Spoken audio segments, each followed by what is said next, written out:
오늘의 말씀 속에서 예레미야는 이스라엘 사회 속에 만연하고 있던 거짓 선지자들의 죄악상을 고발하며 그들에 대한 심판을 선언합니다. 오늘 예루살렘의 선지자들의 악행을 고발하고 심판을 선고하는데, 그들은 하나님의 말씀이 아닌 자기의 마음의 소리를 전하는 거짓 선지자들이었습니다. 종말의 시기에 임박하게 되면 거짓 선지자들의 활동이 완성해집니다. 역사를 왜곡하고 하나님의 계시를 부정합니다. 이러한 그들의 행위는 우상 숭배로 인해 결정적인 파멸의 길에 들어선 백성들을 거짓 평안과 거짓 위로를 전함으로써 더욱더 멸망의 길을 부채질하고 있는 것이지요. 9절에 선지자들에 대한 말씀이라고 되어 있습니다. 이는 참되고 바른 선지자들에게 대한 말씀이 아니라 거짓 선지자들을 향한 그들의 거짓된 예언에 대한 심판의 경고입니다. 예레미야 선지자는 거짓 선지자들에게 하나님의 말씀을 전하려고 하니 그에게 일어난 상황을 네 가지로 표현합니다. 마음이 상하며, 또 뼈가 떨리며, 취한 사람 같으며, 포도주에 잡힌 사람 같다라고 말을 합니다. 이는 자기 자신을 통제하지 못하고 하나님의 말씀에 온전히 사로잡힌 포도와 같다라는 것입니다.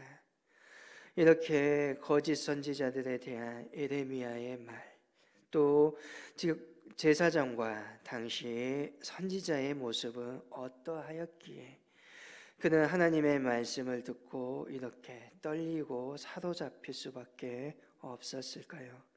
11절에 여호와의 말씀이니라 선지자와 제사장이 다 사악한지라 내가 내 집에서도 그들의 악을 발견하였다라고 말합니다. 선지자와 제사장들, 유다 백성들의 신앙을 지탱해주는 기둥과도 같습니다. 그런데 그들이 부패하고 많았습니다. 사악하다는 말은 오염되고 부패하였다는 것입니다. 가장 순수하고 가장 정결해야 될 사람들이 변질되고 많았다는 것입니다. 그들은 겉으로는 선지자이고 겉으로는 제사장이나 그들은 결국 신앙 지도자의 모습과는 거리가 멀다는 것입니다. 그리고 또한 하나님께서는 내 집에서도 악을 발견했다라고 말합니다. 성전이 어떠한 곳입니까? 하나님 앞에 구별된 곳입니다. 아무리 악하고 나쁜 사람이라도 성전에서는 덜 악하고 선한 척을 해야 되는 법입니다. 그런데 그 성전에서 악이 자행되고 있다는 것입니다. 성전 밖은 더할 말이 없다는 것이지요. 선지자들과 제사장들이 깊은 도덕적인 타락과 불신앙 속에 있다면 일반 백성들 역시 더 깊은 도덕적인 타락이 있고 하나님으로부터 더욱더 멀어진 삶을 살고 있다는 것입니다. 그렇게 그들이 사는 모습이 소돔과 고모라와 다르지 않다라고 말씀하고 있는 것이지요. 하나님께서는 그런 선지자들을 향하여서 이렇게 말씀하십니다.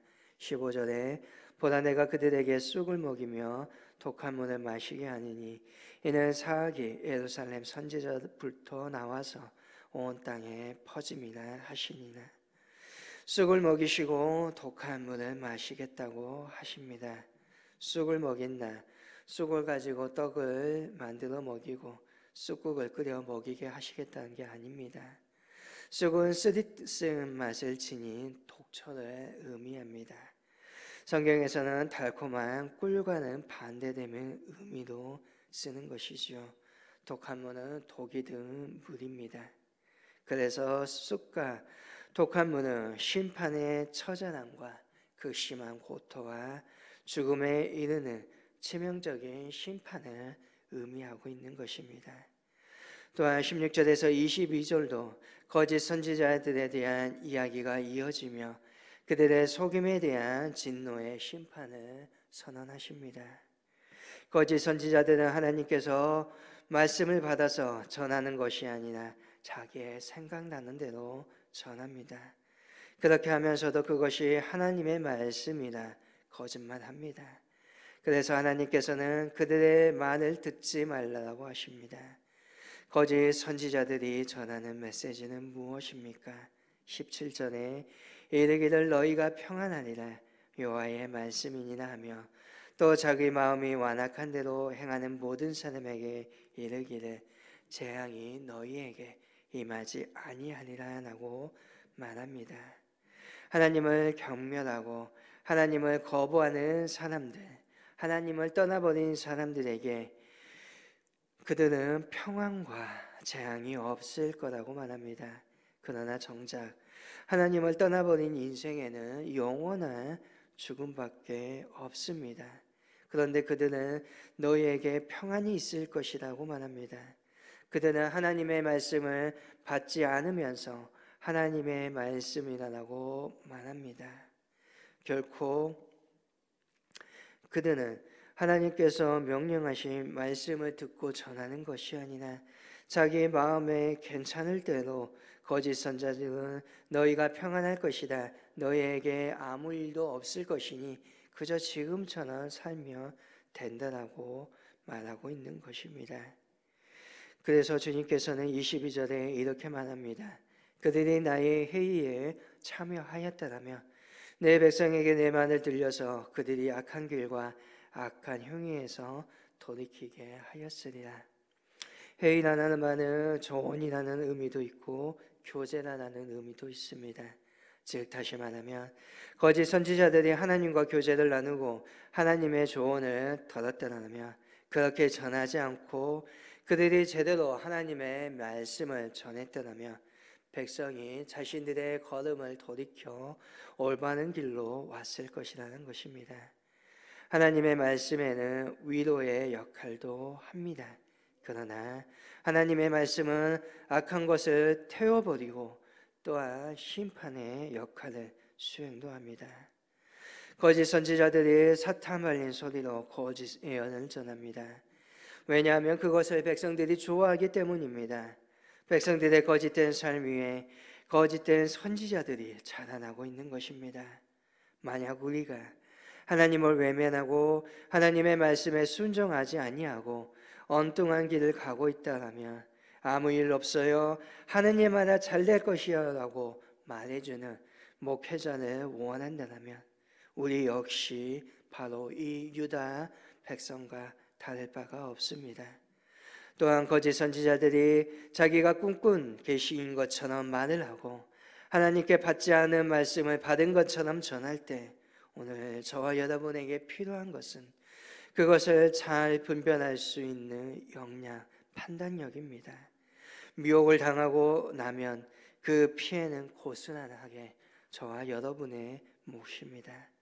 그래서 오늘 우리는 내 삶의 자리에서 주님 안에서 함께 지켜가야 할 뿐만 아니라 진리의 말씀으로 허리를 동이고 하나님의 말씀에 등을 들기 위하여 날마다 깨어 있어야 됩니다.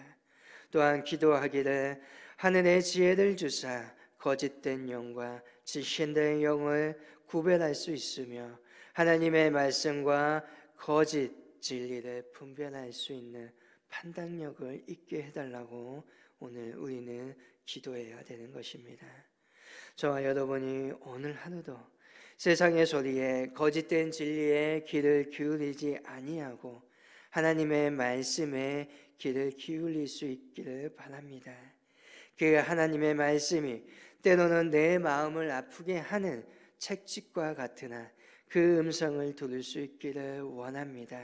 자꾸만 나를 유혹하고 달콤하게 유혹하는 거짓 예언을 듣는 것이 아니라 하나님의 예언의 말씀을 들으며 하나님의 말씀을 띠로 띠고 하나님 말씀의 등을 앞세우고 순종의 걸음으로 나아감으로 말미암아 세상의 빛이 되시고 또한 내 안에 놀라운 은혜를 경험하며 믿음으로 더욱더 성숙하여지는 저와 여러분이 될 수 있기를 주님의 이름으로 간절히 소망합니다.